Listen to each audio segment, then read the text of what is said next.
Puna ime është përballur me një fushat baltosëse, është përpjekja për të zhveshur një njeri nga dinjiteti i tij njerëzor.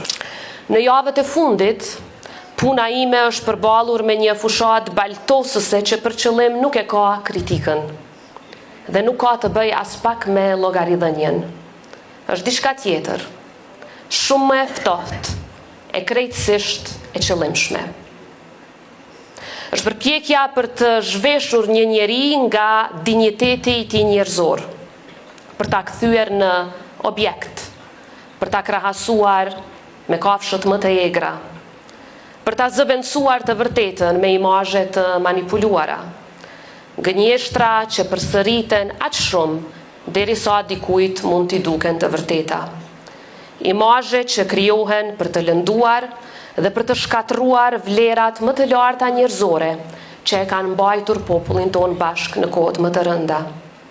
Fjalë që nuk synojnë debat, por shkatrim dhe eliminim.